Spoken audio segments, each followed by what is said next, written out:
이번 교육에서 다룰 장비는 진공성형기입니다. 주식회사 앨범의 100폼500이라는 모델을 기준으로 설명드릴 예정입니다. 진공성형기의 작동 원리와 활용성, 사용 시 주의해야 하는 사항들에 대해서 알아보겠습니다. 그 후에 장비를 사용해서 소재에 적용하는 모습을 보여드리겠습니다. 일단 진공성형이 무엇인지 알아야겠죠? 성형은 플라스틱이나 금속 등의 재료에 열이나 압력 등을 가해서 원하는 모양으로 만들어내는 것을 말합니다.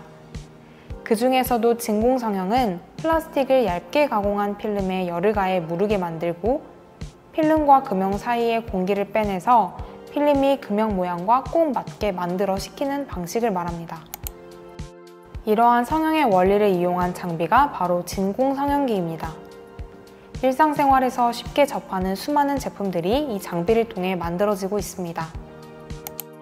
진공성형기의 구조와 작동하는 원리는 비교적 간단합니다. 맨 위에 소재를 가열하여 무르게 만드는 장치인 히터가 있고 그 아래에는 소재를 끼워 단단하게 고정하는 클램프가 있습니다.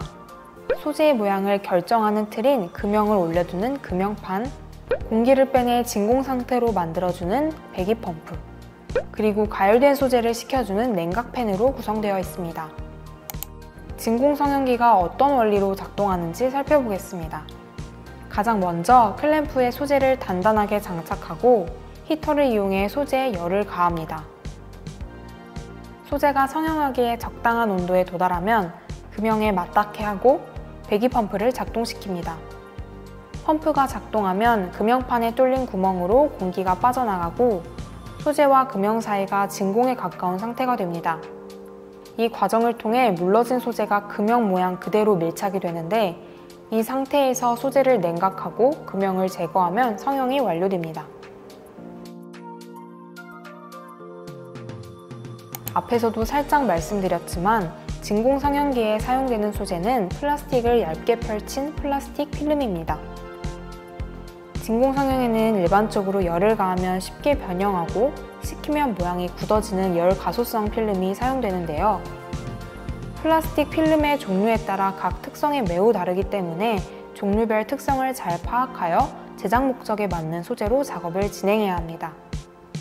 종류가 매우 많이 있지만 대표적인 몇몇 소재의 특성과 활용 분야에 대해 간단히 소개하겠습니다.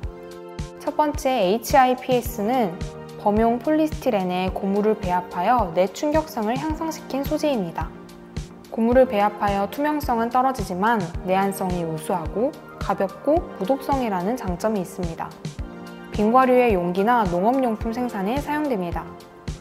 두 번째 PET는 가장 많이 들어본 소재가 아닐까 싶습니다. 투명성과 내충격성, 치수 안정성이 우수하고 무미, 무독성으로 식품 위생성이 우수해 투명한 병 제품 생산에 많이 이용되고 있습니다. 우리가 흔히 말하는 페트병이 이 소재를 이용해 만든 것입니다. 이외에도 아이스 음료의 일회용 컵이나 의료용 포장용기 등의 생산에 활용됩니다. 세 번째, PC는 물리적 강도 내구성과 내열, 내한성이 우수하고 유리에 가까운 투명성이 장점인 소재입니다.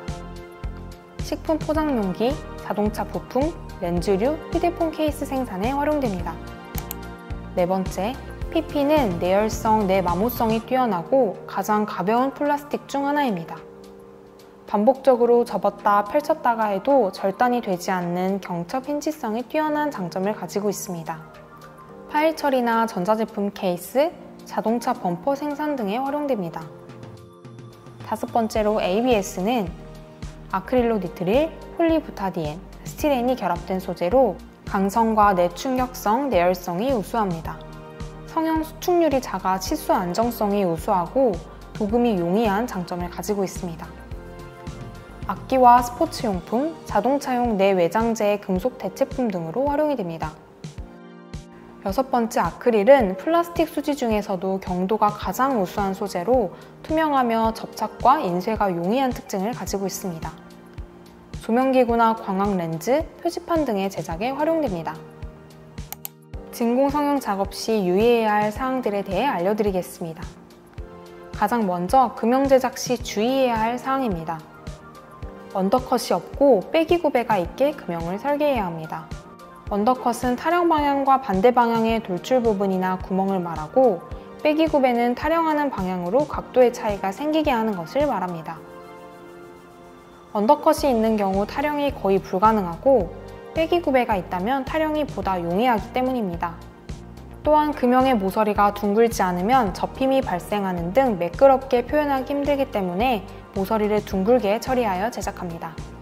금형이 너무 가늘고 높은 모양이라면 소재의 두께가 얇아지고 타령에 어려움이 생길 수 있습니다. 위의 점들에 유의하여 금형을 설계합니다.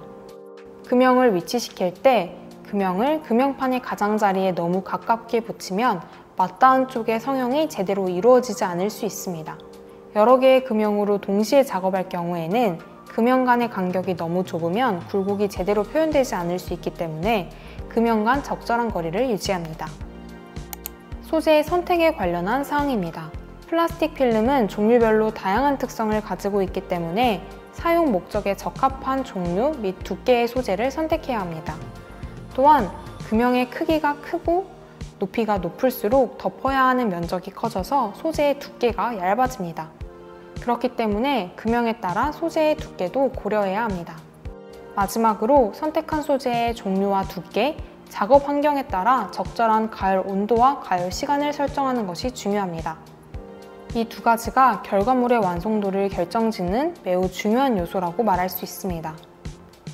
소재가 적절하게 가열되지 않으면 구멍이나 주름, 백화현상, 두께가 균일하지 않는 등의 문제가 발생할 수 있습니다. 소재가 가진 특성 외에도 사용하는 장비와 작업 환경에 따라 설정값이 달라질 수 있으니 여러 차례 사용해보며 적절한 설정값과 요령을 찾는 것이 중요합니다. 이상으로 진공성형기 기초교육을 마치겠습니다. 수고하셨습니다.